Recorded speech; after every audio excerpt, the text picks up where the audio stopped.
Ladies and gentlemen, welcome to the Red Plates podcast. We have one of our first reoccurring guests with Brittany Schlater. Brittany, how are you doing? I'm doing great. How are you guys doing? We're good. We're good. I missed the big training session that you guys had, though. I was Oh, well, jealous. we know. Yeah, I opened that chat and I just seen everyone just going off. Luke sucks. Luke sucks. I was like, damn, man. Right before bed, I seen all this. Yeah. But you made it through the night, so it's all right. Yeah, I'm here. Yeah, we're good. But yeah, I wish I was there because you're 6 weeks out and you just did or 6 or 7 weeks out from Sheffield. Just did a massive 285 squat. That was really good. Yeah. It was the heaviest weight I've touched by 20 kilos since World Games. So, and it was only two and a Wow. half less than my third at World Games. But we know, like, that was a rough day. But still, to be throwing those weights around now is pretty sick. Yeah, for sure. I think we were talking about it when I had trained with you for real. I didn't flop that time in Yeah. Ottawa. And you were putting up numbers even then that were quite big compared to a normal prep. About like 12, 10 weeks out, you were touching almost 600, right? That's kind of Yeah. new for you, right? Yeah. It's definitely new. I think I've just like gained some confidence in handling these weights and like my scary number threshold has gotten higher over time, which is really cool to see because I remember when like four plates, like 220 was scary weight, and now where five plates is scary weight. Yeah, and you're putting up five plates even often now. Like 285 is no joke. And your best comp squat and best squat ever is 295, right? Yeah, 295. At like RPE, I sold my soul. Yeah, I was actually just going through your Instagram, just taking back like the year and watching everything that you had done. And I remember that squat. That squat was a fight. It was so hard, man. I feel like I'm still emotionally recovering from it. That was 2025 nationals, right? No, that was 290, and then I hit 295 at Worlds in Germany Oh this yeah. year. Okay, yeah, And like the squad at Nationals was hard, but the squad at Worlds was hard. yeah. Yeah, you like almost completely lost position and just kept going. Do you like remember that fight?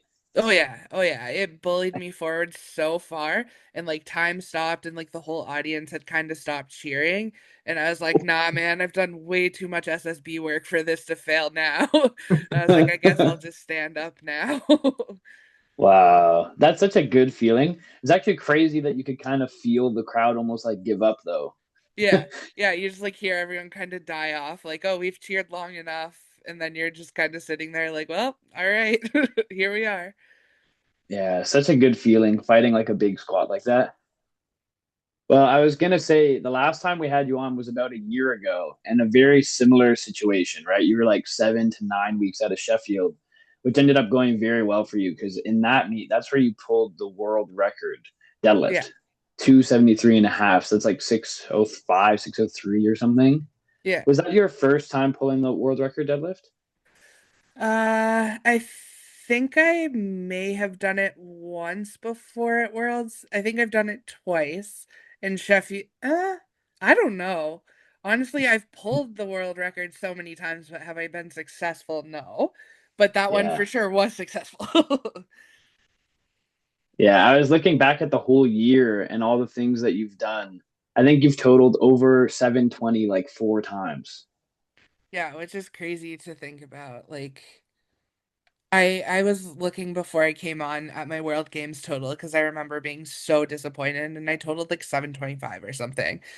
I'm like, that was unheard of a year ago. Yeah, and that was like what, 8 weeks or something, maybe a bit longer, but after Worlds where you hit the world Yeah, record total. So, I yeah. mean, you have to have a little bit of grace for yourself. No time for grace, man. So crazy. I was gonna say, so right before or right around the time that you were on last, you talked to us about feeling like almost so burnt out that you almost thought, I'm done with this powerlifting stuff, right? Yeah. And then 2025 was your best year to date. So, what would you tell the Brit back in the day that was, doubting everything? The Brit in me now is still doubting everything. I'm literally taking it one meet at a time and seeing if I still enjoy it because World Games was not it for me. I could have thrown in the towel that day. I had such a bad time. Um, Wow. and like the experience was incredible, like unparalleled, can't match it. But I would just didn't want to be there. And that was a really, really bad feeling. So I committed to getting through Sheffield and then I'm opening doors for 2026. So, I mean, it's the same advice that I told past me, like take it one meet at a time, see what it brings, and go from there. It's all we can really do. Wow. Yeah, I mean, you kept pushing through, and then you had like four of the biggest totals of all time. So, you should be very Yeah, proud that you pushed through and just got it done anyway. for sure. Like it's a really, really cool feeling, and I'm happy I stuck with it. Um, I knew going into World Games, like prep was really, really good, but then when I got to China, I was like, this is not it. Like I envy the people who pulled out, but I was like, we're here, so we're gonna do the best we can with it and revisit it after. Hmm. And looking back, are you glad like you still like went through with it? Yes and no. Like I'm really happy for the experience. It was incredible. Our team was awesome. We did great. It was a really, really, really cool athlete experience. But I think that might have been the biggest time that I forced myself to do something that I knew deep down that I shouldn't. But I was Mm-hmm. like, oh, it's the World Games. You can't step back from that. You just have to get through it. But I think deep down, it was in my best interest to not go. So a little part of me is like, oh, if I feel that way again, then I probably ought to listen to it. Hmm. Yeah, the pressure on the World Games would be a lot too, right? Because people obviously are excited for Britt to go compete because you're so good. And then it's like World Games happens once every 4 years. And it may never even happen again, Raw. I'm sure it will, but you probably felt like that's why you had to go. Was that the reasoning? Yeah, I mean, it was like a huge moment in history for classic powerlifting to be at the World Games, and it was an honor to have earned a spot there, and to represent Canada is always an honor. So it just felt silly to throw away that opportunity, but that's one thing I really struggle with is knowing my limits and knowing, what is throwing away an opportunity and what's just taking care of yourself. Hmm. Wow. Yeah, thanks for sharing. I know you had said you weren't happy with the meet and just the performance, but I didn't know it was that, that you were dealing with it that much, like struggling. Should I even do it? Yeah, I think honestly, I think it was just so many big meets back to back to back because I think World Games was something silly, like my fifth meet in 10 months or 12 months or something. And like I went hard for every single meet, so I peaked every single time. And I think I was just really exhausted, which is why I committed to Sheffield because that's what I wanted more than anything at Worlds was to qualify for Sheffield. And so I committed to stepping back a lot after World Games and then having time to just breathe and then actually peak and be well and just see how I feel after that. Wow. Yeah, because Kyle and I were talking about the pressure. Like everyone feels pressure, right? And like you do a good job of sharing how you feel on your Instagram, which we talked about last time is probably so helpful for all of like your followers. Yeah. But everyone else feeling pressure, like it still feels very real. But you have, a lot of eyes on you, so it's probably very hard. And I don't envy you for it, but I respect how hard you go and you show up no matter what. Yeah. Even the little band of barbells meet I did, like the little local meet, I was just gonna take 3 attempts, but I was like, you know what? Like this is really important to a lot of people, and it's disrespectful of me to not do something. So I did my last two warm-ups on the platform and took my third as my like opener, technically, or my week one singles. So I don't know, it felt weird because like we all exist in different levels of powerlifting and people like some people will only be a local level lifter and there's no disrespect to that. Like it still takes guts to get out there and work hard. Hmm. Yeah. I feel like no matter what, like you go out there and all the eyes and the lights are on you, and it can be very overwhelming. Yeah. I Yeah. wanted to talk about that local meet too, because that was your first local meet where you don't have maybe all this external pressure. How Yeah. was it just going out there for the like pretty much going back to square one? It was honestly a really cool experience. Like it makes you realize how big our sport is because of the other opportunities that I've had to compete. Versus like a local meet, it was very well run for a local meet, like no complaints whatsoever. But just like here's a bunch of mismatched racks and plates and bars and figure it out, not like a fully outfitted brand new Alico kit for every platform. The hype was really cool. Everyone was super supportive of each other, and like it's cool to see that that starts at the bottom and goes all the way to the top of our sport.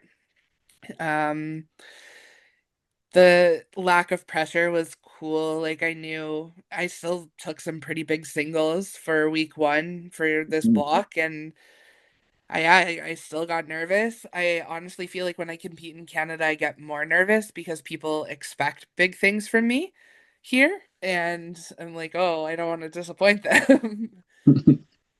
That's what I was gonna say. Even like so for me, like we did the same meet. Yeah, Even though it's like a local meet, I still feel like I have this like pressure and like expectations that I put on myself. And like I know for you it yeah. was a week one, but like could you imagine you go out there and like get red lighted for squat depth or something? Like Well, that's what I even was saying. I was like, yeah. watch me bomb out of a local meet.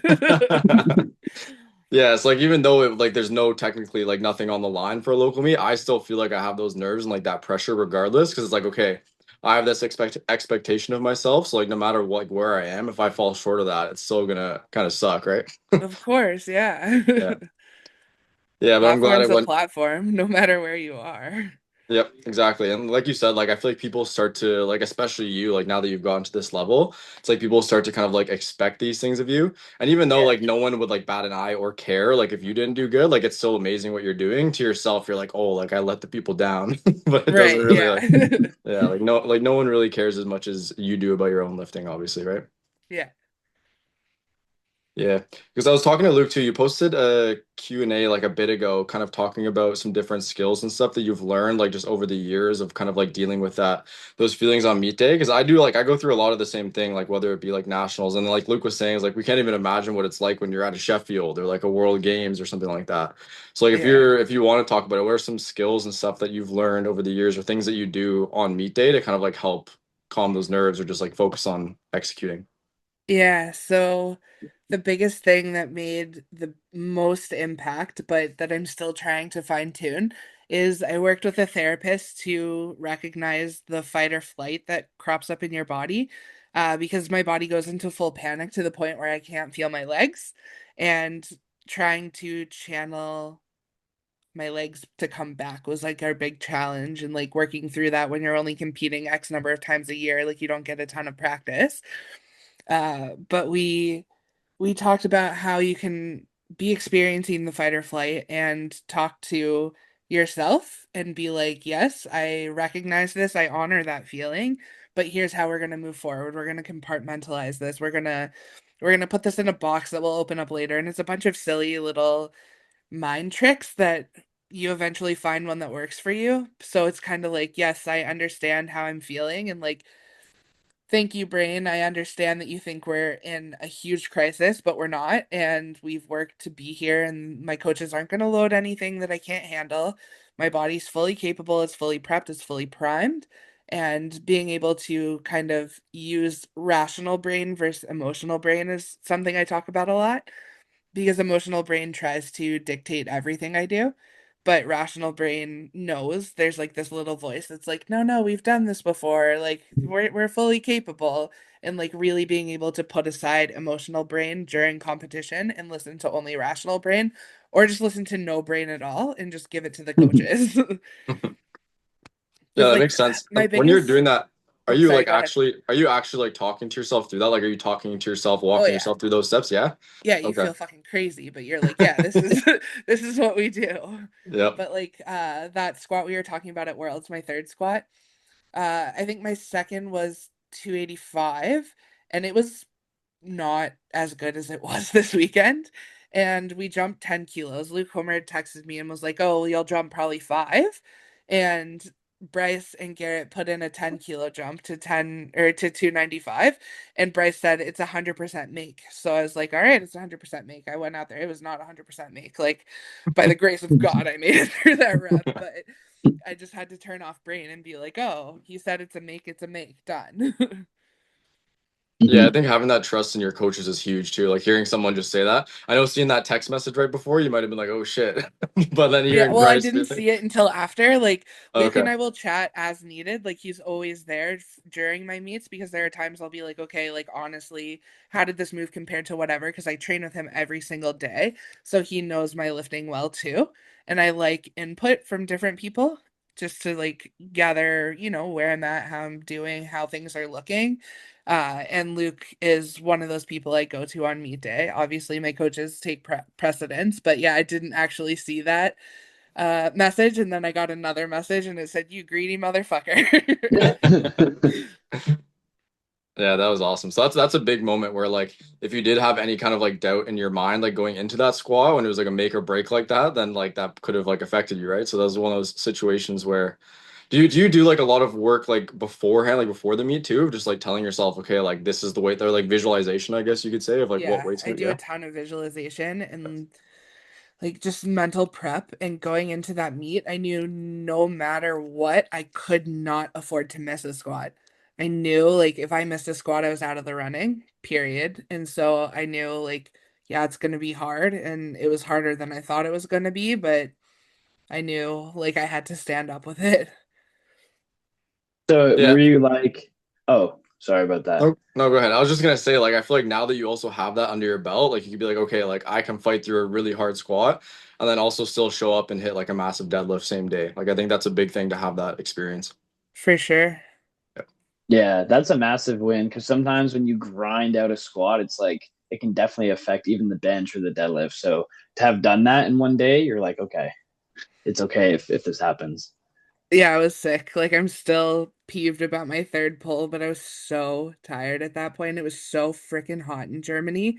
Like I Mhm. have never ever struggled like that to get through a meet. It was so hot.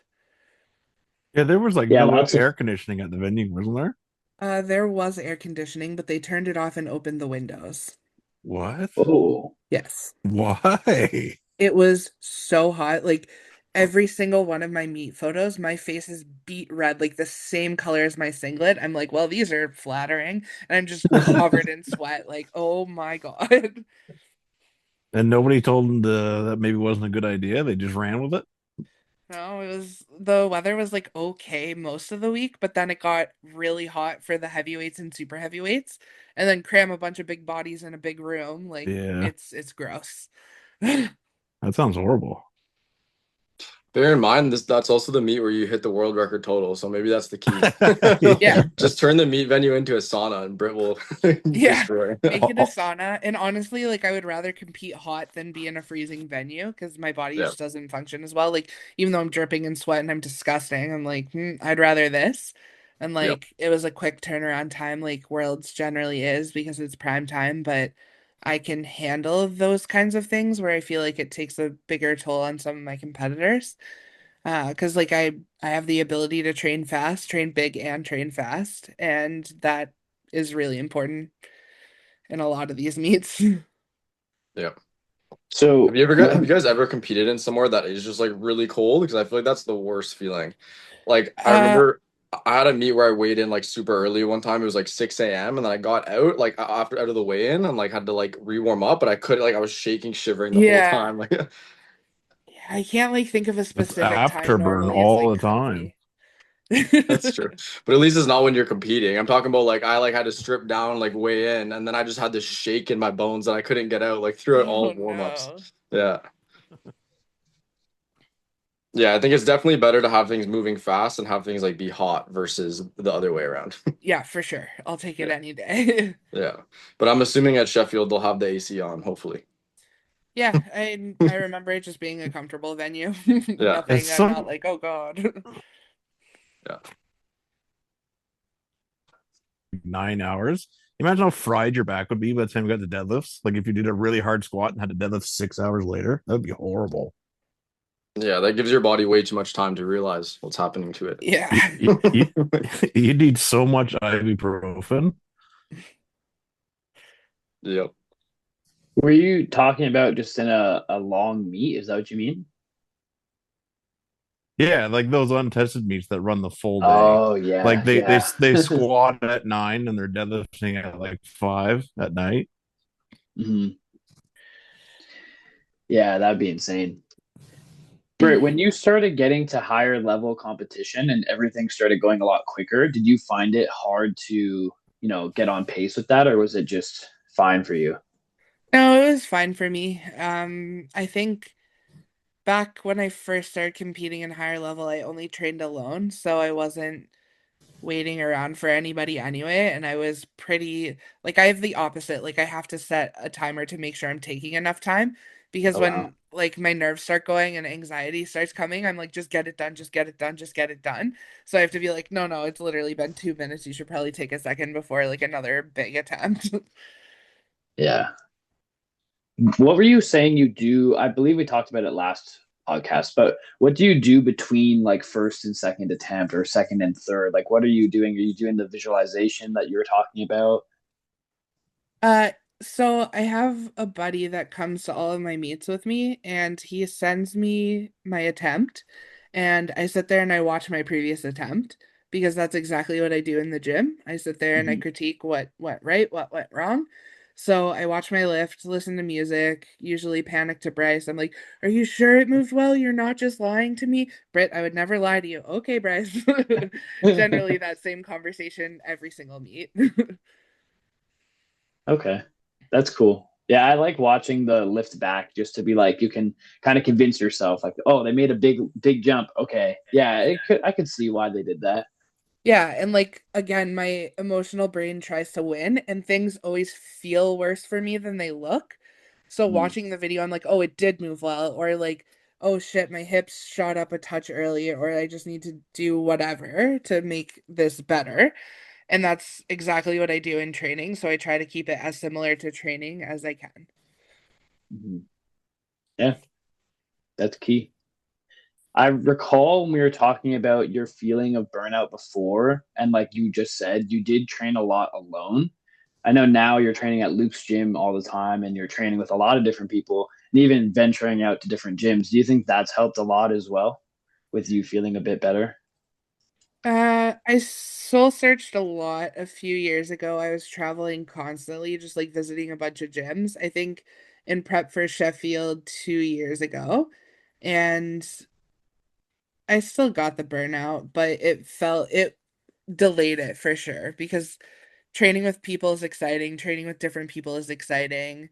They bring different vibes. It it just lets me push a little bit harder and it's safer, obviously.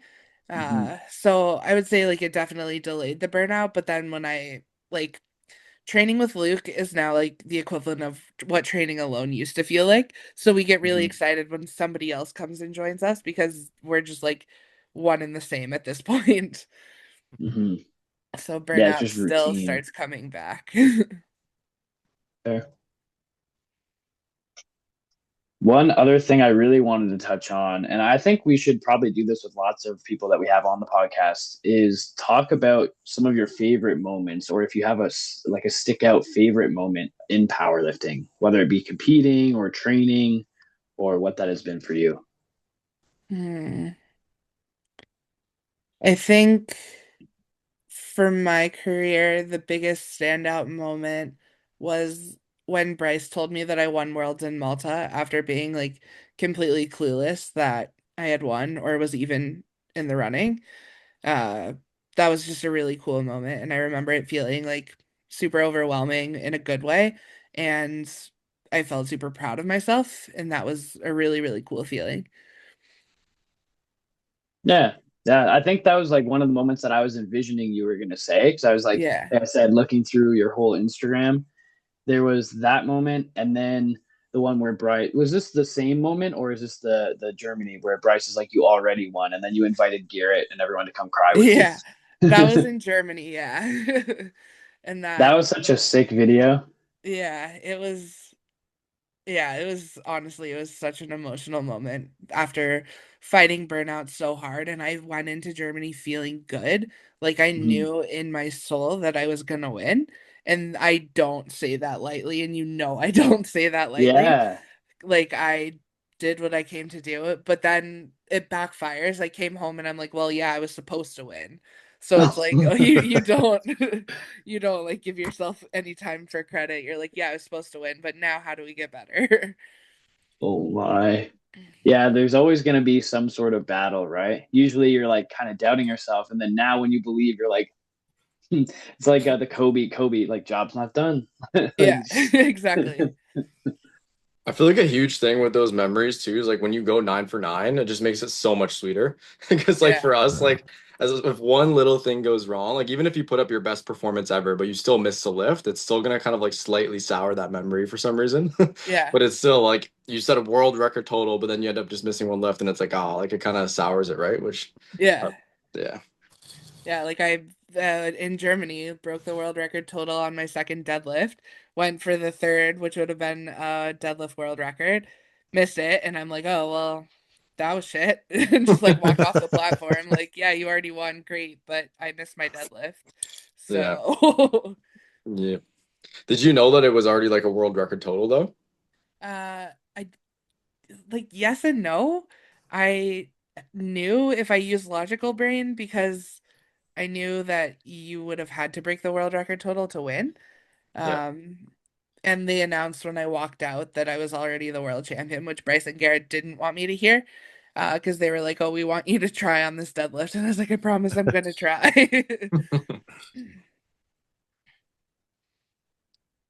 but so overall, then after 2025, obviously a big meet and winning that world's like and breaking the world record total was crazy. But 2024 is the one you're most proud of because of how much you overcame.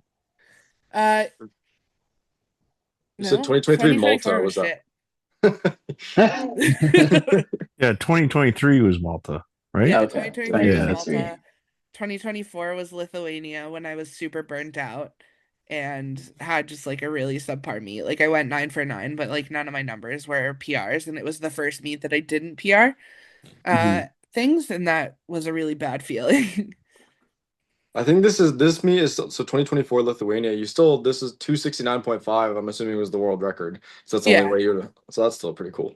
Yeah, like there were lots of wins, and I really had to sit myself down. It was like, you got silver medal, you qualified for World Games, you pulled the world record deadlift. Like it wasn't a bad day, even though it felt really bad. Yeah. Do you look back at your training videos and training days in the same way? Like you just, let's say you hit the goal that you had in mind and you're like, okay, good, and you just move on, or do you try and look at like the wins of every session and like training block? Uh, I have a mentor you may or may not know called Rhea Stin, and she she will on my really, really, really bad days make me pick a win from that training session.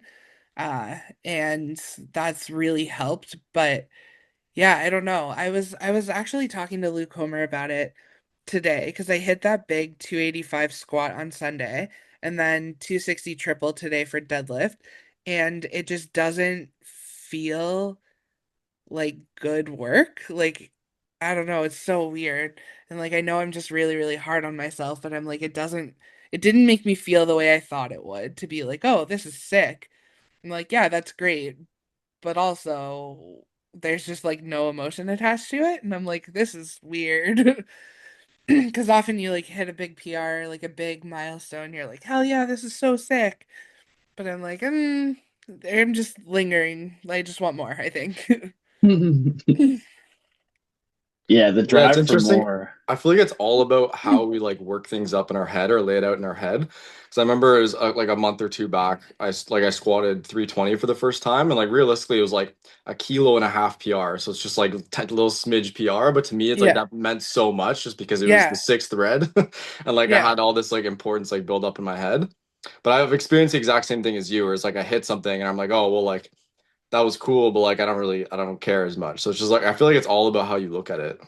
yeah. Yeah. It's so weird. And like I try and step back. Like I don't think about it anymore. Like today, that deadlift set, whatever, here it is, posted it, leave it alone until tomorrow and then see how I feel about it. Because obviously I'm gonna critique, oh, like my grip could have been better on the third, my positioning was a little off here, whatever, whatever. So I try to give myself some space and then reanalyze it. Hmm. When you're not as emotional about it, right? Yeah, Like, when I'm not, yeah, yeah, as emotionally connected to it. yeah. Yeah, people have a really hard time in general with that, like for a bad session, right? Like say someone has a bad session and it's like, okay, emotions are running high and you're like, I'm gonna text my coach or like, Yeah, I'm done with the sport. Like, it's important. I think that's really key to like give yourself time because in the moment you're just gonna probably, especially with the way that you work, like you're like more and more, I want this and that. You're just gonna be too tough on yourself. So that's a really good key, I find.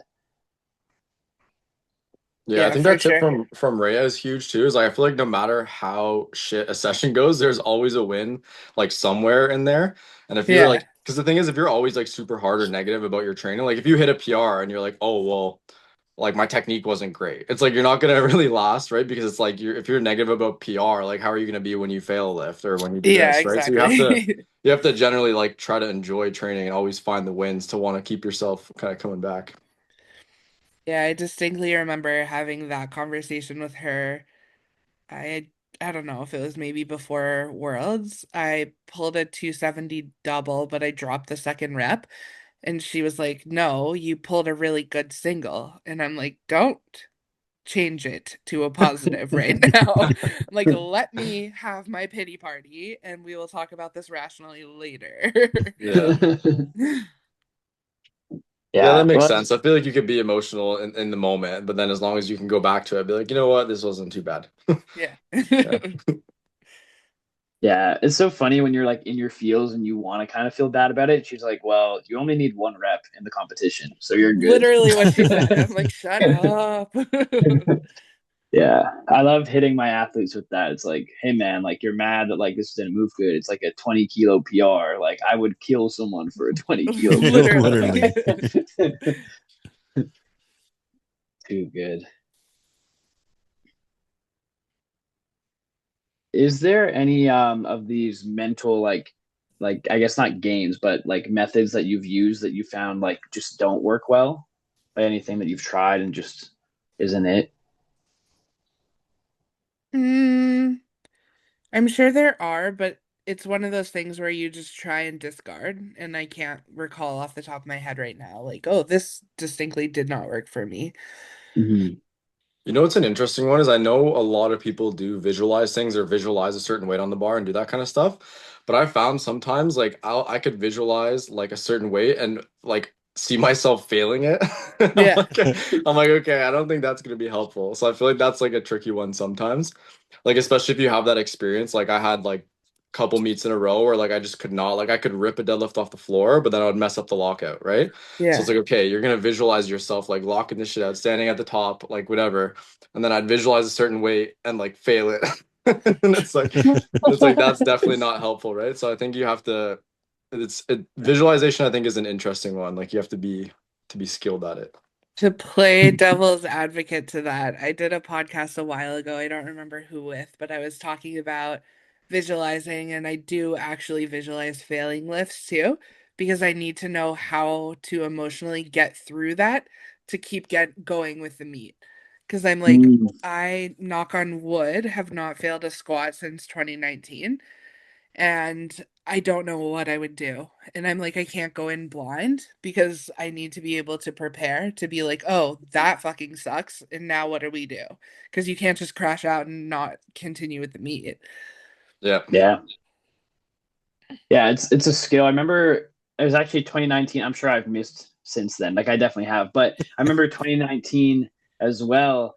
It was like the nationals, and I think I missed my third squat, and it was my first nationals too. But Yeah. it could happen even now. But I remember when I missed, I was like, "Well, it's over." Like I wanted to leave, and it was in Ottawa. I was like, I could just get in my car and drive Yeah. home. Yeah, that was the same meet. I missed two of my three squats because I had a coach that wasn't a coach and had no idea what he was doing and loaded way too much when I told him my opener didn't feel good. And I Oh. missed two squats and I was like, it's over, it's over, it's over, it's over. So the last squats I've missed on strength, I should say, because then I had my depth predicament at Worlds right after that. Hmm. Yeah, it's Yeah, it definitely one. I sucks. feel like because most of the meets you do, like even if you're a fantastic lifter, it's like you're not always gonna go 9 for 9. So you Yeah. definitely have to have those skills to like how do you get over that? I feel like the squat's a big one too, because that kind of sets the tone for the day. Like if you Yeah. miss a third squat, like you can't just be sulking around the rest of the day. Yeah.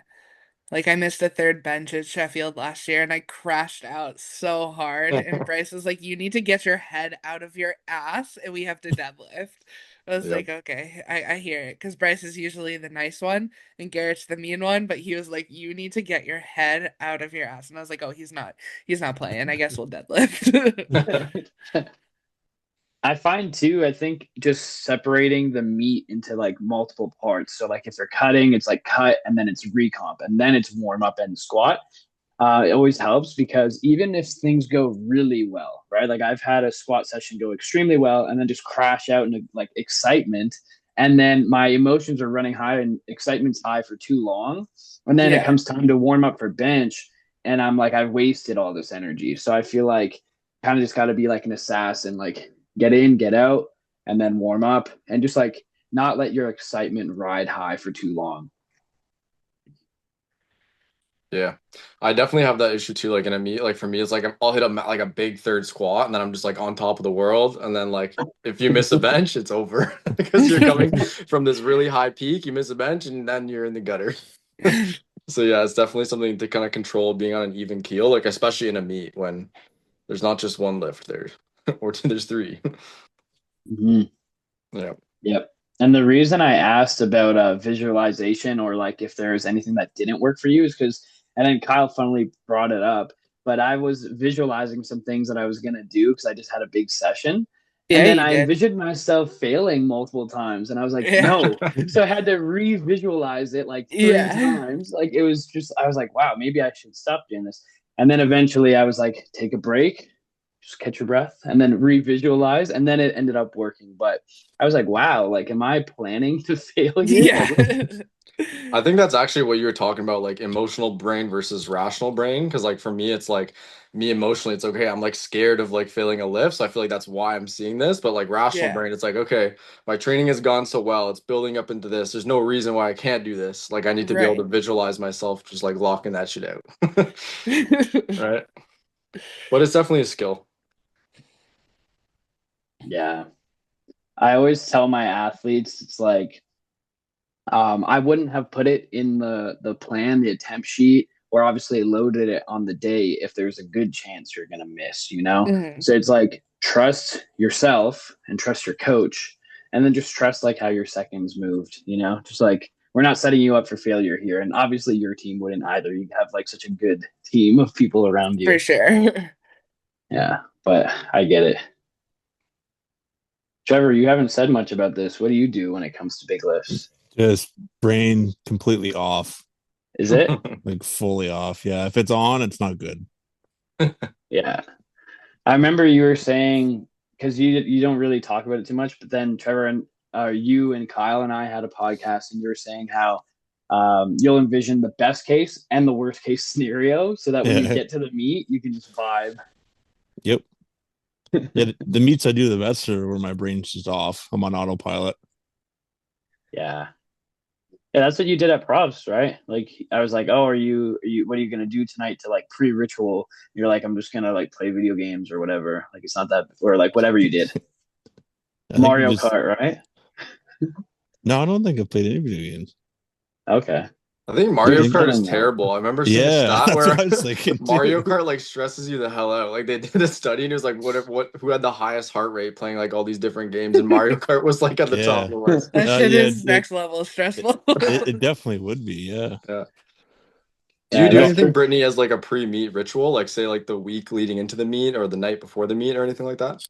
I kind of become a bit of a recluse. I like won't really do much socializing, not because it like fatigues me or anything, but I just like I don't feel up to it. And my circle knows now. They're like, oh, like she's 2 weeks out or 1 week out. Like, just give her space and kind of fall off the face of the earth for a bit.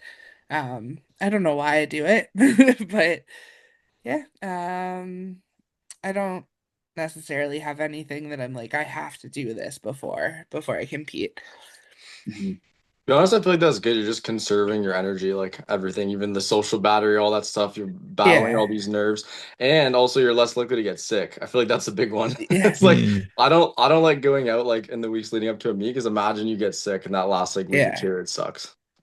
No, this like wild flu that's going around Ontario is in my house right now, and I'm like, get out of here. Like the kids are just dropping like flies. And then this morning before that deadlift, my stomach was like, hey. I was like, no, no, no, no, Oh no. no. We have a really big deadlift triple today. Yeah. And I got through it and I was like, yep, I'm gonna vomit. Sometimes I feel like I just accept that like throughout a prep I'm going to get sick. So I'm just like Yeah. the timing of it is what's key, right? It's like I'd rather get it over with like I don't know, 4 weeks out and then Yeah, know that for it's sure. know that it's done. But Our oldest got sick last Friday. He's still sick. And then the youngest woke us up at 6:30 this morning. It's like, I don't feel good. And he's just like shaking and crying. I was like, oh God, it's Oh here. no. Oh shit. Yeah, with kids, they always can get it at school because everyone will just send your kid to school with it, Yeah. right? Or like then they just spread it around like Yeah, they're so literally like half the kids in the class are just gone. And I'm like, oh, great. yeah, tons of people getting sick.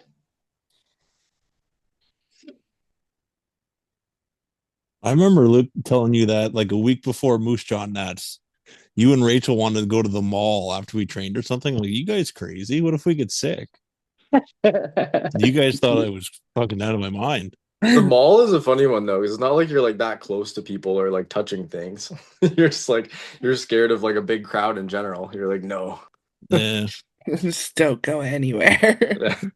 But then we go to Moose Jaw, and 80% of the people there die of that fucking stomach disease. Oh Yeah, my that was bad. God. Yeah, that was a crazy one. I felt like everyone that was the thing too, is like at the venue, right? Just like people would bring it there. So that and Yep. then like you're there Yeah. and you're talking to people because you haven't seen them in like a year and you're like this Yeah. close to everyone. And yeah. I find meets are particularly bad, like especially like competing or handling, just because like everyone's touching everything. Like, Yeah. like all the same plates, all the same bars. You're in contact with like hundreds of people. Like I And remember, like your hands are chalk, so you don't want to wash them. Like people are yeah, disgusting. I'm yeah. like, Mm. oh my God. You're seeing Oh people coming out yeah. of the washroom with their hands still chalked. You're like, Yeah. okay. Like, Yeah. Like, brother, get back there. yeah. Well, like I remember, yeah, Oh. open provs. Was it junior provs or open provs first? They were back to back, like a month apart, and I got sick at both of them. Oh I was like, this is no. like Oh after shit. both of them. I was like, this is terrible. Yeah.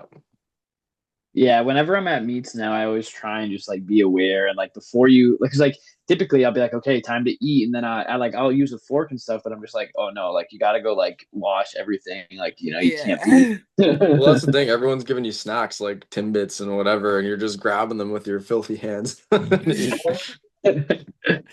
Yeah, I feel God, like every time I see Garrett at a meet, he's fucking sick. Garrett, does he Yeah. get sick Yeah. lots? Seems like it. And he's always wants to hug and touch me, and he's always close. I'm like, get away. He just really likes you. Yeah, Yeah. he misses you, man. Fellow big guy. There's definitely something about like a prep that also just like does a number on your immune system. Yeah. Like I feel like by the time you get there, like it's just so much more likely for you to catch anything. Yeah, I get sick virtually every time I compete. Yeah. Like right Like after. It's not after, knock on yeah. wood here or what? Yeah. I was Yeah. thinking that too, but Yeah. it's okay. We don't believe in that. It's not gonna Yeah. happen. What about So the weeks leading up to the meet, like in your outside life? Is there anything else that you do, especially like a big meet that's coming up like this, to kind of just like prioritize recovery or just like managing stress and stuff like that? I used to go to therapy a lot more consistently leading into big meets, like weekly, just to talk about like how things were going, how I was feeling mentally. I also sleep a lot more because I do find that like pushing these bigger numbers is really hard on my body. And I find that like I nap more and I become a crabby bitch too. So I'm like, sorry about that. Because ever since I got with my partner Alex, she's like, you've been peaking since we started dating. And she finally mm, after World Games, she's like, oh my God, this is what you're like. And I'm like, yeah, hi. I'm a human sometimes. Yeah, I Oh, feel that being grumpier, especially like back to back peaks and stuff like that. Yeah. And then in the winter time too with the naps, I feel like we're getting home now and it's dark at like 4:30 or 5. I was like, I want to go to Yeah. bed already. Yeah, like we were supposed to go to a party on Saturday night. She just left me passed out on the couch. I was like, well, sorry. You're like, perfect. This is my Yeah. plan. No, Oh, literally, it was yeah. great. I know Trevor actually just got his brand new sleep machine, so he's gonna be supercharged. Oh shit. Yep. Yeah, I'm gonna be able to breathe while I sleep on my Yeah. back. Life Yep. changing, man. it Maybe actually might be. It might be game changer. Yeah. my left hip might grow back from me not sleeping on it. We'll see. Probably not, but that's what I'm hoping. I remember Bryce talking about, I think when he got it originally, how it helped him a lot. And he posted a story, like, I think going into one of the nationals where like he was on his plane and he had an empty row and he like, I think had a seatbelt on Yeah. the, I was like, damn, that's like, that's a hack right there. Yeah, he's committed to that. Yep. It's good. Do Right. you have a CPAP, Britt? Yeah, I do.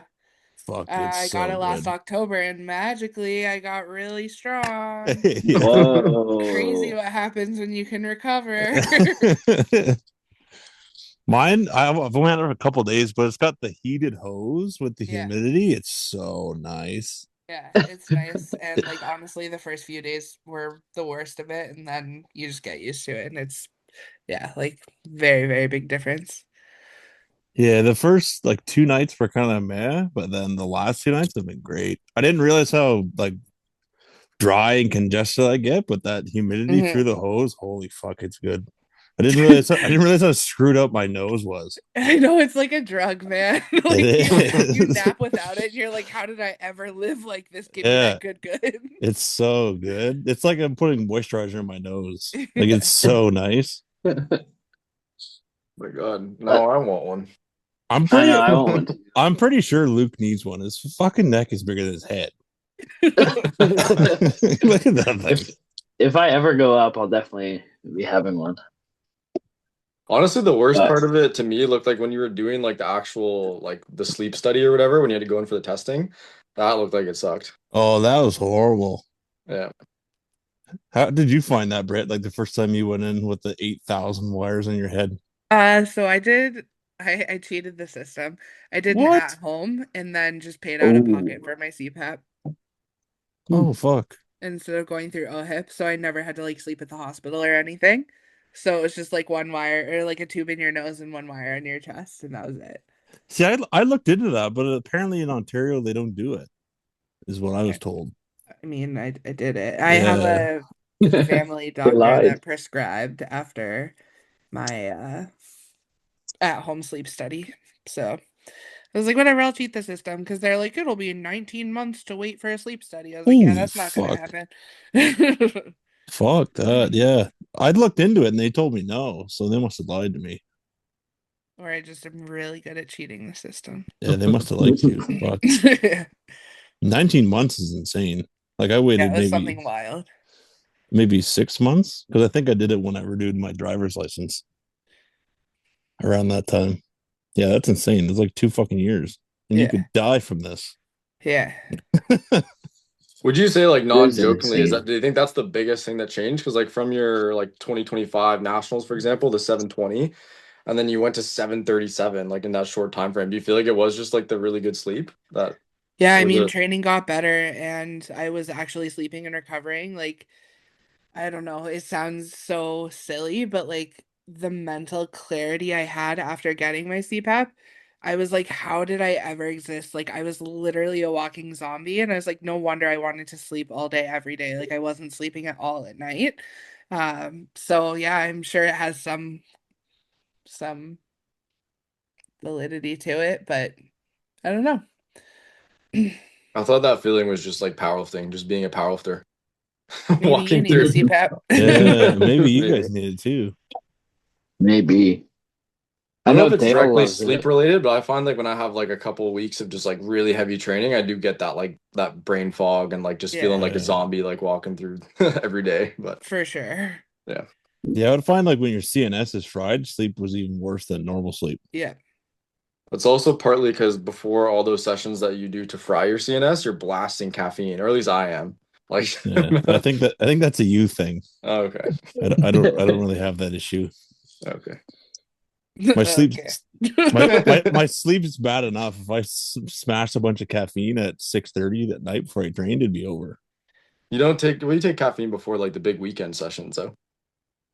I'll have like a monster, True. which I'm 350. It doesn't, Yeah. that's not a lot. It's not a lot of caffeine. Do you take caffeine when you train, Brittany, like a pre-workout or anything, or no? Yeah, I take pre-workout a little bit. The last year I've taken it pretty much every training session, but when I have longer stints, like after World Games, I wouldn't take pre-workout. I just do it because I want my body to get used to it before I compete. But I was like constantly peaking, so I was like, no, we got to stay used to this because otherwise I will like.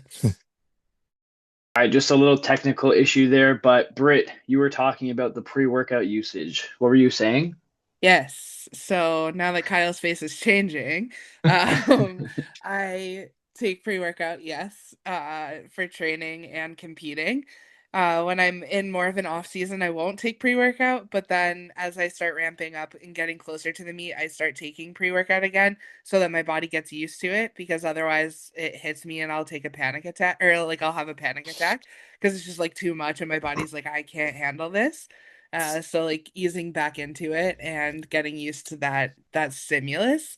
And even so, there are some meets that I'll have to start without taking caffeine if my anxiety is too bad. Mhm. And then as I like calm down, usually after squats, I'll take some pre-workout. Cool. That makes sense. And you train like earlier in the day most of the time too, so it shouldn't Yeah, affect you. Yeah. Okay. yeah. Cool. Do you know how much caffeine is in like your regular like dosage of when you train versus like competing and stuff? So it's like one scoop of whatever the hell it is. I don't like go any crazier on meet day or anything. Okay. How many Yeah, did so you have, Kyle, at Bob? Yep, let's hear it.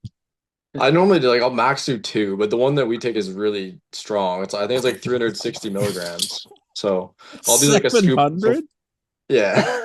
Holy But I'll do fuck. like normally won't do that. I'll do like a scoop before squatting, like when I'm warming up for squats. Yeah, And then after bench, I'll do like maybe a half scoop because I find like after bench you kind of start getting that crash sometimes. yeah. And like just before deadlifting, you want that like pick me up again. The way I look at it too is like, okay, yeah, I'm definitely not sleeping like tonight, but like how often do you compete? You know, it's worth it for that that one day. Man, no wonder you have a hard time locking out your deadlifts. You're floating by that point. 700 is insane. I'd say like on this the current pre-workout I'm taking, I'll do a scoop and a half. So what's the math on that? 550. I Oh, think it's if only you look at the 550. research behind caffeine, it's actually a really high amount that you need for it to have like actual physiological benefits. It's kind of crazy.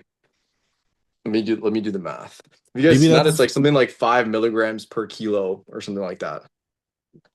It's a crazy high amount of caffeine. I think you're still way over. No, so five times 93. I think that's like the low end is 460 something. So I'm just trying to max that out. Yeah, you're almost double that.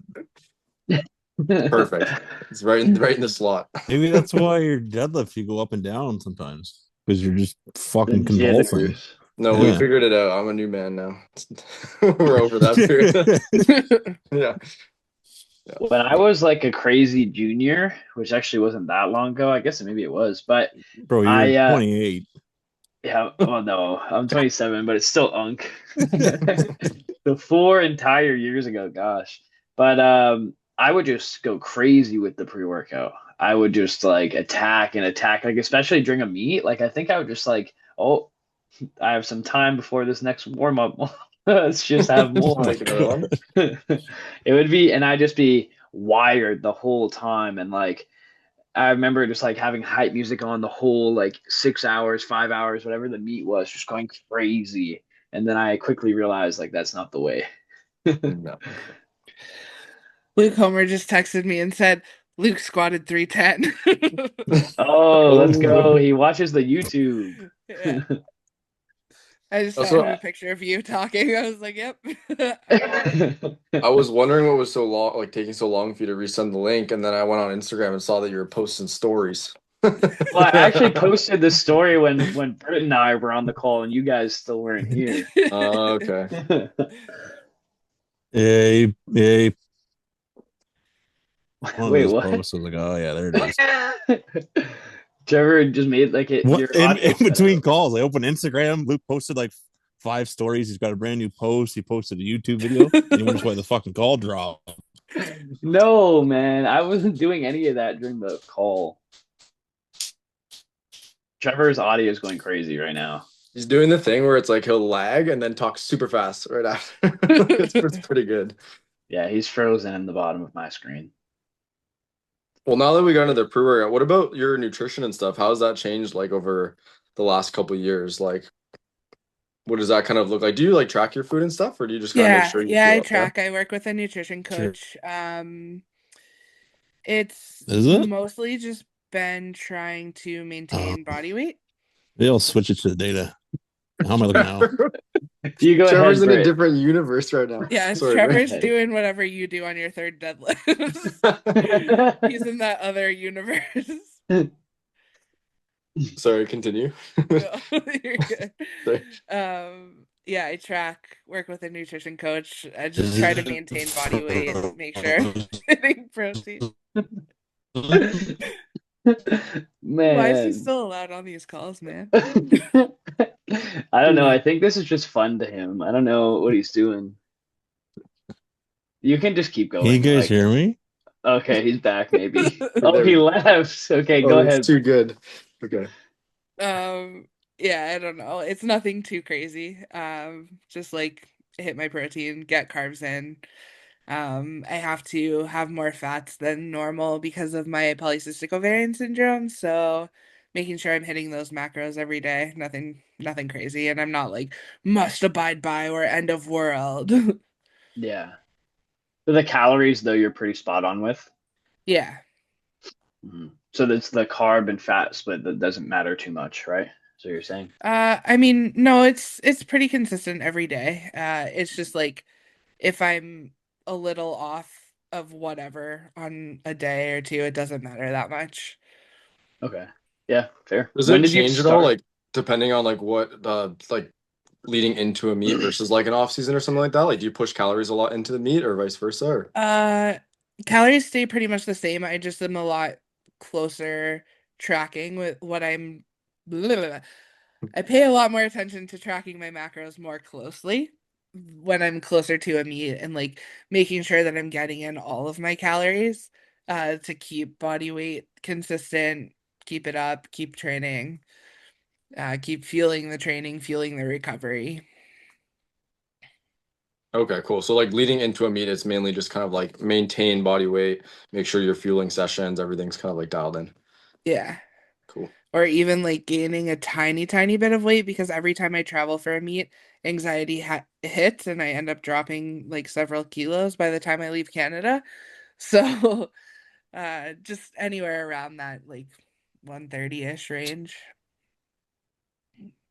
Do you care about sharing like how many calories and stuff you eat? Because I know that's something like with a lot of supers like traveling is like just the amount of calories you have to eat like while you're traveling is not always sustainable, right? Yeah, it's nothing crazy. I'm just under 3,000 a day. Okay, cool. So that's manageable.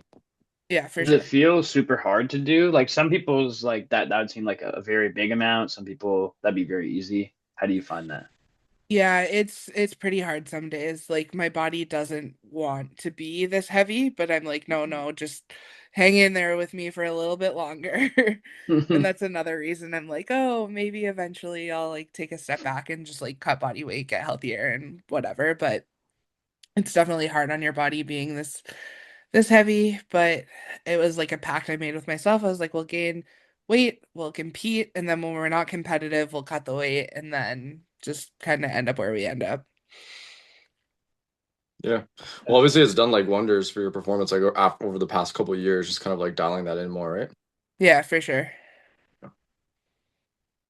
Yeah, I Yeah, the know for amount of like Trevor, people. for example, like what are you eating now, Trevor? Like not 6K, like five something? 6K? No, 5.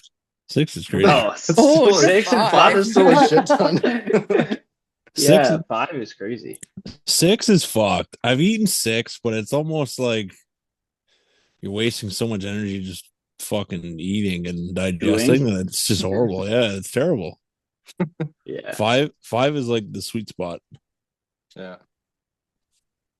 Well, because like so 6 is I'm horrible. coaching a guy that's a super, and we were talking about that, like just strategy of like what to do nutrition wise, and like he's going into a mock meet. So I was like just like maintain into the meet, I feel like is the best time. Like you don't necessarily want to be like bulking hard during that period. So Yeah. your leverages kind of stay the same, right? Yeah, for sure. And then there's times maybe after the meet, like I know Trevor does this where you'll drop your calories down for a bit just to kind of feel a bit better. Yep. Yeah. Because it gets old. Yeah. Yeah, give yourself a little break. Just like the training, right? Like if you're prep, and you're just training so hard, it's like if you do get a chance, just go a bit lighter. It's good. Like that's what Trevor's doing right now. He's just easing back into it before the push. Well, no, I Yeah, think I'm you're getting building up old. now, aren't you? You're pretty big right now, I swear. Are we talking about body weight or lifting? I meant like Yes. training, but Yes. both. Both. Tell us everything. Training, easing into body weight. I'm pretty heavy right now, but I always lose weight in the winter because I get way more steps at work. So if I'm fat now, it's good. Okay. It's kind of like when Britt says she loses weight just before the meet. That's going to be me the next 3 months trying not to be skinny. Fair. What about you guys? You guys are fat right now. I can tell. Look at the size of Luke's head. Yeah, my head keeps growing, man. Luke was Uh, big for a while there. I was, yeah. I once I was coming back from just being dead, I started like training and I'd do something like decent, like a 250 squat set or deadlift, and I'd feel like dead for days or weeks. So I started just piling the food in to help with recovery. And I finally got over 83 and I got all the way to 87, which was big for me. And I haven't lost too much weight now. I'm like 86, but I'm gonna start cutting now because I used to be a weight cut hero for 74, Oh no. and I'm done with that. So gotta slowly lose it. What do you What mean about you, finally Kyle? over 83? You've been over 83 for like 3 years. No, Well, like a because remember, proper like, like cut away from 83. Like he's never had to cut, right? yeah, because Trevor, if you recall, like, remember 2023 and like and 2024 Easterns, like me and you just ate beef and Cheerios and rice all day, and then I weighed in, you know. So like, obviously, I wasn't cutting. Oh, yeah, I guess so. It's Yeah, but Kyle now that I always will. cuts. Kyle's the cutter. Kyle does the gut and the water because he's fucked up. It Torture. wasn't that bad. It worked out for this meet, right? So Britt, what do you do? Like, so you said you have a hard time keeping your weight on like when you're traveling. Are there strategies and stuff that you've like implemented to help with that? Like going to Sheffield, like do you have a plan for, do you like bring food with you or do you kind of get food once you get there? Mostly just get food. Like I'll pack my meat food, but otherwise I just get food when I'm there. And they serve you meals, like virtually every meal they have for free there Oh for athletes wow. and coaches. So mostly just eat that, and my strategy is actually eat because when I get anxious, I'm like, nope, I don't want anything to do with this. Yeah. I'm the same way. I feel like the week leading into the meet, it's always like so hard to eat because I'm just like Yeah, in my mind, I'm already competing. I'm like, I don't want to be eating right now. I just want to for be, sure. yeah. But was it like that at World Games too? I heard they had like a big thing with like in the athlete compound they had like buffets or something or food. Yeah. Yeah. Yeah, it was super well suited there. They served 3 meals a day. I think in Sheffield you get two. Okay. Cool. I feel like the buffet style is very dangerous for powerlifters that may be cutting, such as myself. Yeah. But that is pretty sweet that they just have. Oh, so what is it like? You're in a hotel in Sheffield, and like, how do you come down to like an athlete area where you guys all eat together or something? How does that work? Yeah, it's like a big conference area and it's open for whatever, like 3 hours at each meal time, whatever it Okay. is. And then usually there's some kind of like athlete meeting or coach meeting right before or after it. Okay. That's pretty sweet. So for you, the difference between Sheffield, like the experience, like and World Games, how would you rate them? Mm, they were very different, so it's kind of hard to compare. Um, World Games was more like Olympic style treatment, whereas Sheffield is like superstar treatment, if that makes sense. Oh wow. Like you're treated more like celebrity rather than like here's an athlete hall. This is the athlete schedule. Here's the bus schedule. It's like, oh, your van will be there at this time to pick you up at the airport. The chauffeur will drive you directly to the hotel, like whatever for Sheffield. So just very different kinds of experiences. They were both super unique and super cool. But yeah, it's hard to compare. It's like apples and oranges, right? Mhm. Yeah, not too many people have been to both, so it's probably an unreal experience. They seemed very different. Like in the World Games, it was, I don't think, maybe, I don't know, maybe you can tell me, but it didn't seem like there was as many people, but like watching, but there's definitely like space for it, right? Like it looked like a huge stadium. Yeah, yeah, like it's interesting because when you go to IPF Worlds or Sheffield, everyone is there for powerlifting, whereas the World Games, everyone's there for a million different sports and the schedules overlap. Like I didn't get to see any other sports when I was there. Oh wow. Um, and they're in venues all around the city. So like you bus to different places. So in the powerlifting building, it was powerlifting and like one other sport that was running at the same time. So and you had to like get tickets in advance and things sold out. So it wasn't easy to just like be a spectator there. But there was like a good representation of people there to watch powerlifting that were from China, which was cool. That's very cool. Did everyone watching fully understand what was happening, you think? I mean, it's probably hard to tell, but I would say no, because you see the just people just cheering cluelessly, or like a lift would get overturned, and people are like, "Yay!" Like we don't know what's happening, but You get three red lights, the crowd's like, yeah, yeah. yeah, Woo! yeah. It was Yeah. it was cool though. that is cool. They're just trying to support and like it is, I guess like some people would know, I guess over there anyway, like Asia and Europe about the kilo plates and stuff, so they can probably still appreciate it. For sure. Was the one thing Yeah. we've been talking about trying to make it out to a Sheffield, and I feel like I would have loved to see it in like the city hall or whatever you call it, where it's very Yeah, densely packed, everyone's in there because this is the year where it's going to change like later in the year to the big stadium, right? yeah, So it'll be interesting to see like how that plays out and like what the atmosphere is like compared to the current one. yeah. I think it'll be interesting to see. It's cool that they've outgrown the stadium. But yeah, there's something about it, just like sold out immediately, like jam-packed every single year. It's so cool. Yeah. And it'll just be like historic now because that's kind of like where it started and everything, right? So Yeah. How many more seats is the new one? I think a lot. Yeah, I think a few thousand more. it's substantially larger, but I think they're selling it in waves, I believe. Okay. yeah, if I feel like they were talking about sectioning off an area so like everyone would still be densely packed and it would still kind of give you that atmosphere versus like trying to sell out the whole stadium like the Yeah. first go around. But yeah, either way it's cool because they'll have like room to grow now and yeah, like it was insane how it just sell out immediately. Like if we were wanting to buy tickets, it would have been very, very difficult this year. Yeah, we were at Banquet last year and the tickets were sold out. Oh my gosh. And that was Jesus. even before the roster was like announced, right? So people don't even Yeah, it know was who's going literally yet. the day after Sheffield. We Yeah. were at the athlete banquet and they were like, and they're gone. The tickets are gone. Wow. Do they give you guys a option to bring family or friends? Like, do you have select amount of tickets?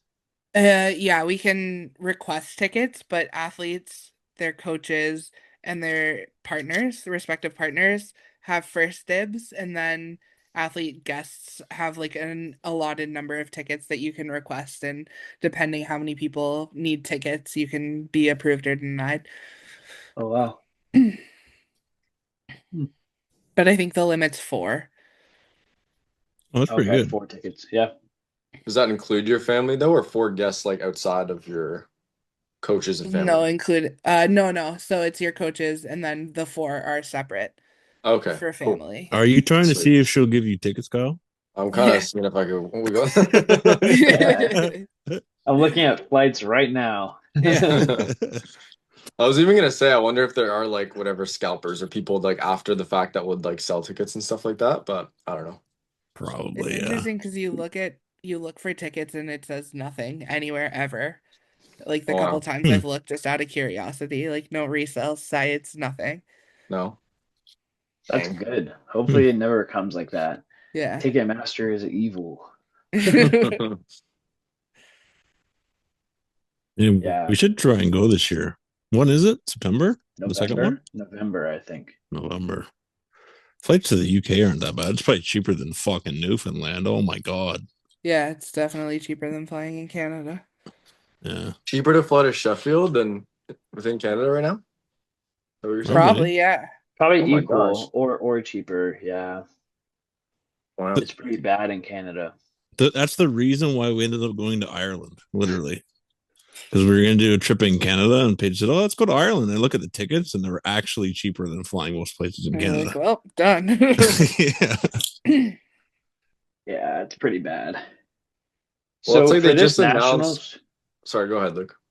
it's okay. You go first, and then I'll go. Okay. I was gonna say they just announced, I think it was NAPF has moved to St. John's as well. So Yeah. it's now it's like Isn't if it? someone wants to do NAPF, it's like go there for nationals, then go there for NAPF. Ooh, when Yeah. is it Holy though? fuck. An APF, when would it be? It'd be in the summertime, so like like I think it's normally before Worlds in July or maybe No, after. it's after. You It's you. after Worlds. I just Oh, did it Like and I don't know. August. I was just gonna say you did the meet. Okay, August, it's the probably. month after. I was confused. That'd be a cool time to go to Newfoundland, though. We're always there in March and stuff. I would Yeah. love like they have some really good nature, so it'd be cool in Yeah, the that's summertime. true. I Mm. love Newfoundland, but it's just like going there, like that'll be our if I do go to nationals and then like NAPF after, that'd be my fourth or fifth time there. Yeah, so random. You've Yeah. been there 5 times for meets? No, if I do like because we've been there twice, or will this be the second time? I don't know. I've been there a lot of times. I think I've Three, been I think three. twice. This will be your Okay. third, both of you. So Yeah, that's what I'm saying. Easterns Yeah. and If I Nationals. go this time, and then if I do go back for It'll be NAPF or Yeah, that'll be something, 4 times. yeah, four. yeah, Yeah. Yeah. yeah. Just flying there all the time, once a year. Yep. So I was gonna say, Britt, this upcoming nationals, you are looking to potentially also do equipped? I may or may not be registered for all 4 events. Holy Oh fuck. my God. Didn't you say they're back to That's back days as well? Like at least the classic and the or Yeah, sorry, yeah. 3 lifter back-to-back days. Equipped bench only is the day before equipped 3 lift, and bench only is day 1. So I'll be there the whole week. Wow. Jesus Christ. just a gauntlet. You're Yeah. just like Bryce, put on your programming hat and figure this out. Yeah. Well, he's like, you need to like actually be in equipment. I'm like, if you're doing nationals equipped, I'm like, no, I'm doing it equipped. So I'm not actually doing it equipped. I'm just opening the doors to get into equipment if I want to. Yeah. Okay. So you don't actually have to use the equipment, like No. no? Okay. No. That's pretty cool. Then you're just gonna have a big week of lifting. Yeah. A lot of lifting. So you're gonna go Back to straight raw, like back. not even knee wraps or anything?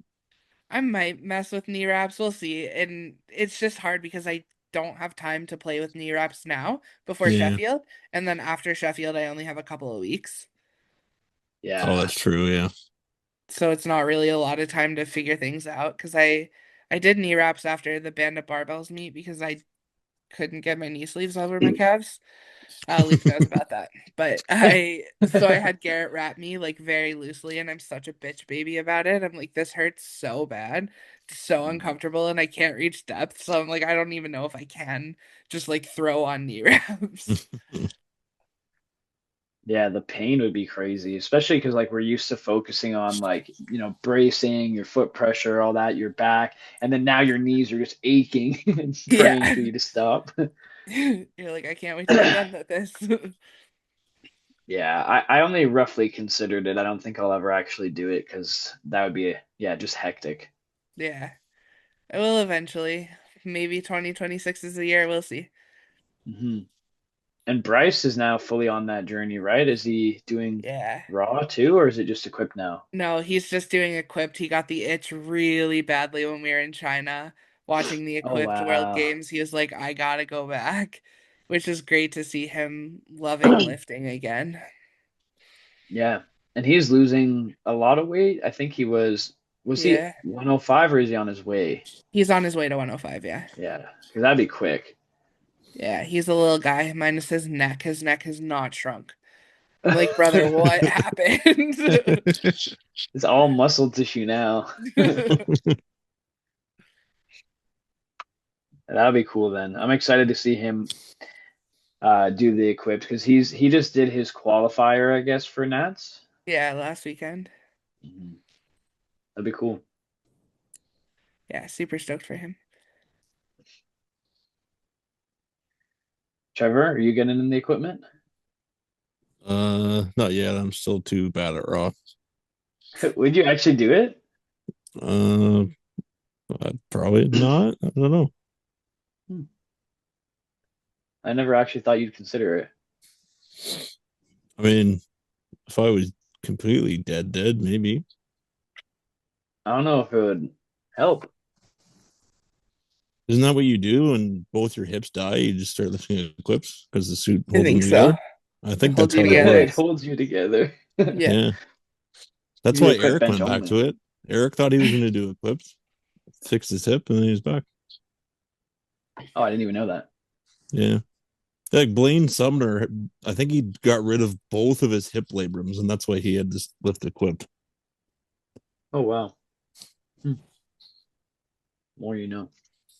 I think a lot of people talk about that. Like, I don't know if it's Tony Cliff, but it kind of shifts the areas. Like, so say if raw squatting is really bugging your knees because of sleeves, then you can kind of just wrap them up and not worry about it as much Yeah. anymore because you get that extra support, right? Yeah. And yeah, same thing with the hips.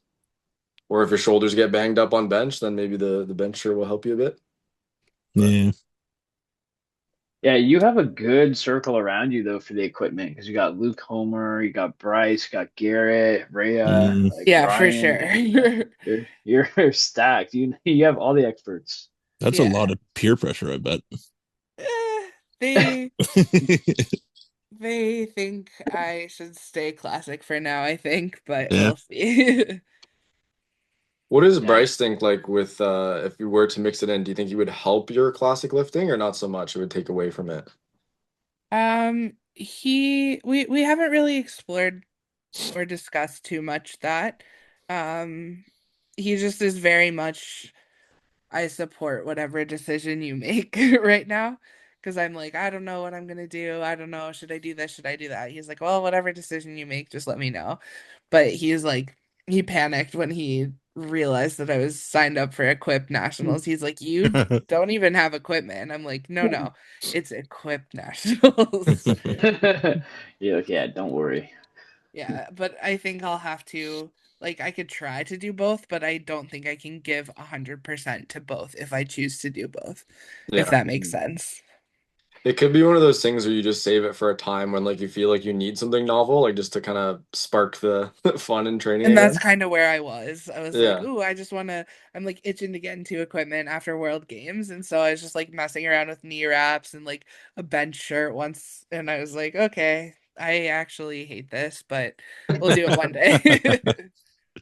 Yeah, I you think it would probably definitely gotta. take some time to get the hang of, like get the hang of using the equipment and also like the pain. I'm sure that you feel like Yeah, breaking things in. But I think once you like found your groove and just started hitting like new weights that you've like never touched before, I feel like that's what would make it more entertaining. for sure. Yeah. Yeah, the pain tolerance probably has to go through the roof. Yeah. Yeah. That's probably why we were talking about Garrett being sick all the time. It's probably why he's always like squished into this little equipment, holding 800 pounds. Yeah, yeah. That's why, Body's just buddy. giving up. Yeah, it's not liking that. So before you do hypothetically make that transition, do you have any goals that you have set for yourself in terms of the raw powerlifting? Obviously, you've accomplished so much, but is there anything you think? Yeah, I got to squat 300 and take the bench world record. Yes. And I that's the think only world record you don't have, right? Or you it haven't is the held. only world record I haven't held at some point. Yes. So that So would be sick. crazy. And obviously 300 is like a big milestone lift that I Mhm. think I've worked up more in my head than anything because I know the strength is there. Like logic brain knows the strength is there, but it's the big scary number. Mhm. Yeah, I think you're good for it. Just has to be a good day, and Yeah. your 300 is dead. Like, well, when was that 295? It was like back in June or July or whatever, right? Yeah. Yeah, and now you're June. touching June. Yeah, now you're touching like 270 plus almost all the time. Like, yeah, you're ready. But Well, before World Games, I squatted 290 at like an RPE 8.5. And then my body just was like, abso-fucking-lutely not, we're done. And I shit the bed at World Games. yeah, What well did you now you squat have your time. before? What did you squat before Worlds in Germany? Like in your prep? 285, I think, was Okay. the most I had squatted. Because I've only hit 290 in the gym once, and that was before World Games, after Worlds. Yeah. Until next week potentially. Yeah, we'll Like, we'll see what next week brings. yeah. I'm like anywhere from 290 to 295, but then in my brain I'm like just load the fucking 5 kilos, get the scary number out of the way, just do it. Yeah.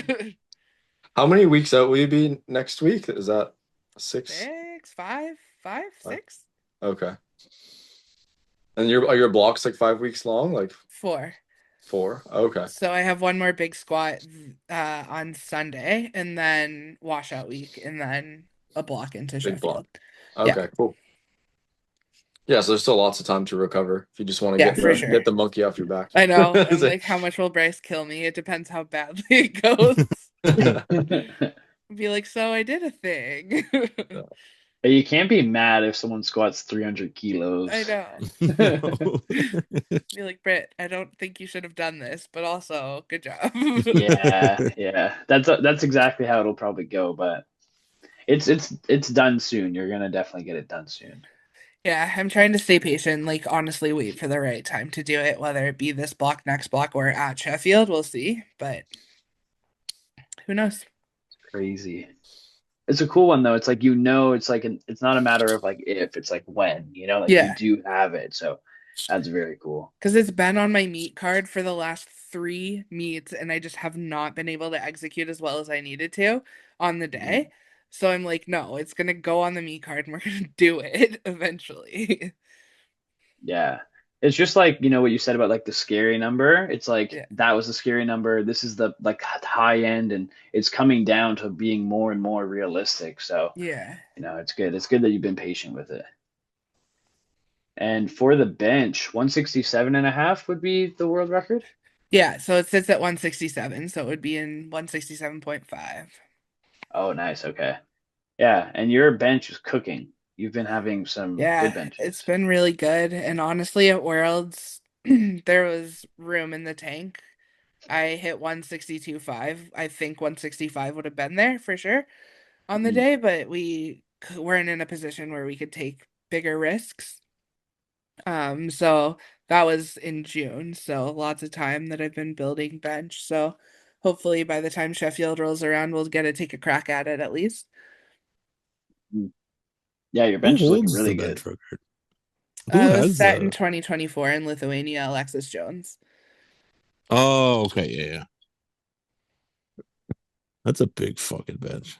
It's a big bench. It's That's right there with 172, another big milestone. Yeah.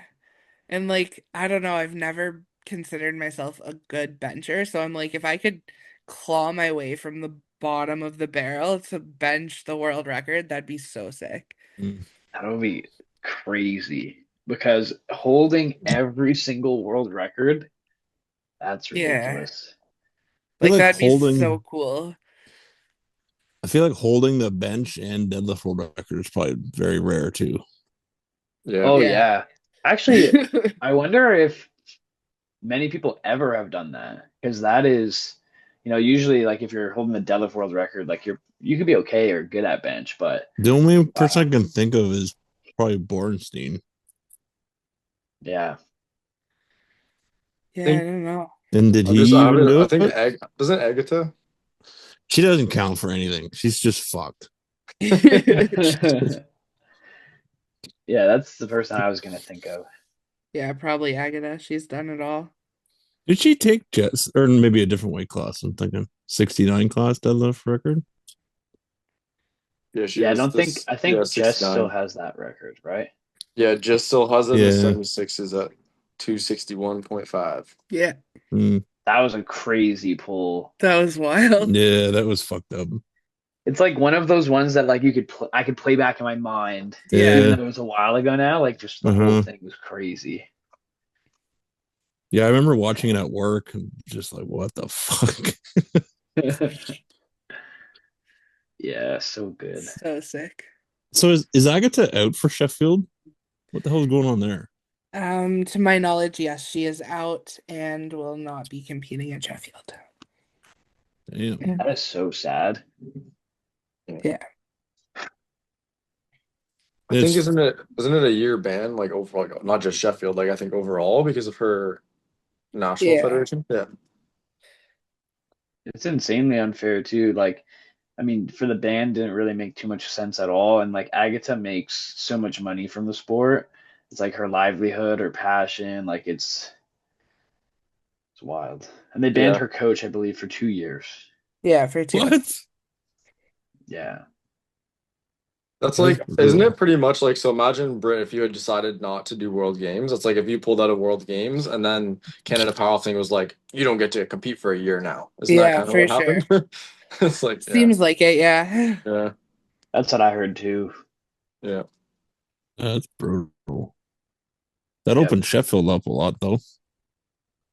On the women's side for sure. On the Yeah. women's side, yeah. Yeah, so it'll be interesting to see who they bring in as a reserve. Oh, wow. Oh, they haven't even gone through that yet? No. Oh. The That's meet's why I'm in like, there's 7 maybe weeks, they'll isn't it? find some way to figure it out, but I don't know. What to get Agatha back in, you mean? Or Yeah. to yeah. Yeah, we'll see. Because how does it, yeah, because it's different than like Worlds, obviously. Like, I know you still wear like your country's singlet, you're still representing like Canada, for example. But if Yeah. she could just come as a separate entity, like just, I don't know. Yeah, because she wouldn't Yeah. be taking it from anyone else in her country. You know, if it's like Worlds, like okay, maybe now she's taking another spot for someone, so they can Right. just say no. But this is different. Yeah, Yeah, so I don't know what's gonna happen there. It'll be interesting to see how it plays out. yeah. Hopefully for her. So sad. So what are the other big goals for Sheffield? So take a crack at the bench world record. Are you eyeing the deadlift too, I'm assuming? Potentially? We'll see how deadlift goes. Yeah. I was having a really, really bad time with deadlifts until like a week ago. So we'll see if I can pull it together. But I mean, it all just depends how the day plays out. Sheffield isn't really the meet that I get to take a swing at a record if it affects overall placing or things like that. But yeah, I mean that'd be sick to try for that. And We it's two remember 287.5, right? Yeah, something like that, yeah. Yeah. Okay. we remember last time you were on, we were saying how we were giving Garrett shit for like your other Yeah. ex Sheffield. Obviously, Yeah. it made sense. We were just kind of joking around. But yeah, it's like you could have pulled that extra point 0.5 or kilo, but it's like, okay, Yeah, what if you hypothetically something went wrong and it's like now you've, exactly. yeah. Yeah, it's not the which is funny because it's a meet made to swing for the fences, but you still have to strategize. Mhm. Yeah, for sure. Well, the one thing I would say as well, like just watching your training is like even though deadlifts haven't been popping off as much, obviously your legs and back are very strong. You're squatting these crazy things, and your deadlifts are just a few days after your big squat sets, right? So Exactly. the peak might be crazy. Yeah. Yeah. Yeah, we had to switch the last block, my primary deadlift day to the end of the week because it was just too close and I couldn't deadlift anything. But that was when I Yeah. had a single in the program and I just could not pull a single. I think Hmm. I scraped out like a 260 single at like RPE hard and I was like, woof, that's rough. And then today I repped it for 3. So also my body's just like acclimating to the workload and pushing hard again. Mhm. So that was when And you grip had is your catching up. single at the end of the week, like you'd have your big squat beginning of the week, single at the end of the week, and now you Yeah. switched it so it's closer. Yeah, so it was originally programmed closer. I don't have a deadlift single this block except paused. Because Bryce wants me to not be pushing as hard. Because like pausing for 2 count limits the load, obviously. So it's Yeah. not as fatiguing, but you're still getting a lot of work. Mhm. Okay. But last block, yeah, I would squat heavy on Sunday, and then Tuesday I was supposed to deadlift a heavy single, and it was just trash. Yeah, it's Okay. pretty close. But now It's you only have like a really rep day because you did the big squat Sunday and then you did 260 for triple Yeah, today, so right? Or yesterday? Yeah. I built up my reps, yeah, for Okay. deadlifts. Deadlifts are feeling less foreign now, which is cool, and grip is catching back up because it was really detrained from not being able to touch heavy weights for so long. Okay. So I was gonna say I did something really similar where like, but I kind of did the opposite. Now my deadlift is like right after my squat, and for some reason it feels way better. Yeah, Versus like if I do a whole week 4 of like doing all of my rep work and stuff, that's also heavy. By the time yeah, I get to that deadlift at the end of the week, I'm just kaput. So that's fair. yeah, yeah, it's gonna be sweet though. I expect like I think you can definitely expect your deadlift to show up really good just because of that big peak, and you don't have to wait a whole like day or two and let all the Yeah, soreness creep in and yeah. then go and try and pull. Just So run off the adrenaline and 1,800 milligrams of caffeine like Kyle. 1800. Holy shit. yeah, you give it probably a actually try. Give it a need. try. You might pull like something ridiculous. You never know. Yeah, but just not lock it out. Yeah. Uh, No, no, don't do that. Oh, that was amazing. Hey. That was crazy. That might be the clip. Dang. Damn. Whatever, I'll rip on myself too. I dropped so many damn deadlifts, it's not even funny. So at least you get it to lock out. Yeah. Britt is so good with like the little jabs. It's actually crazy. yeah. It's just so subtle. Just like skips by them too. They're just so good. But yeah, hypothetically, I mean, that's a crazy like total. I mean, like wow, gonna destroy me again. Man, we'll see how it goes. And I mean, again, you take what's there on the day. Just PRing my total at all would be sick. Yeah, for sure. What do you guys prioritize like when you're at a meet like this? Like, is it overall like placing, or is it still like the head-to-head battles kind of your primary focus? Or like, how do you guys look at things? Um, we talk about my goals usually the day before or the day of. I haven't really decided this meet. The last Sheffield, my priority was placement, which is why I didn't load the extra kilo for the deadlift, or why they didn't load the extra kilo for the deadlift. Um, but this meet might be different. I might be like, oh, I don't care how the cards fall. I want to load 300 for my third squat. I want to load 167.5 for my third bench. I want to load the deadlift world record for my third and just see what happens. Who knows? Let's go. I want to see that version of Yeah, right. Wouldn't that like, be a day? oh yeah, that'd be awesome. But it's also like, yeah, I have competition there. Like Sunita's bench blew up too. She's having some issues with her shoulder, but like her bench is neck and neck with mine, and her deadlift's looking really good right now. So I'm like, who knows? Who knows what that record's going to be at the end of the day? Yeah. Yeah, you guys have quite like the rivalry going on too. It's pretty cool. But I know you guys are pretty cool as well. Like you're like friends. Yeah, Yeah. Yeah, yeah, sweet. she's great. Yeah. Do you Yeah, guys it's good to talk have leading someone up? like that that's also gonna like push you, like you guys being so neck and neck. I think that's like a lot as to why like that total record has been going insane. For sure. Yeah, we Yeah. definitely push each other. Yeah. And to answer your question, Luke, yes, sometimes we do, sometimes we don't. It just depends on the meet. Whether or not we talk a little bit going in, it's just usually just like, oh, like that was a 6 set, like you're killing it right now. Can't wait to watch you do your thing, whatever, stuff like that. That's cool. Do you Yeah, do it's that with definitely your competitors, Luke? Do I what? Do you do that with your competitors? No, I don't think so. All these Actually, fucking little guys hate each other. I know, yeah, the little guys, we will have beef. So But much beef. sometimes It's it crazy. is pretty crazy. Like Luke and Adam kind of have like their little beef going on, right? I Yeah, love it's it. It's great. hilarious. Yeah.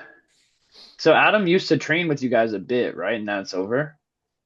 He got a little bit unwell and Oh, okay. switched his training days around when he was trying to figure stuff out. He said he would be back, but we have yet to see him, so we'll see. Yeah, that's gonna be a fun one. Yeah, he's so fun to train with, and like that battle's gonna be sick. The 74 battle. Uh, You'll be prepping for one of your 8 competitions during Nats, though. Will you be able to Yeah. watch? Oh yeah, I'll watch. I'll make time.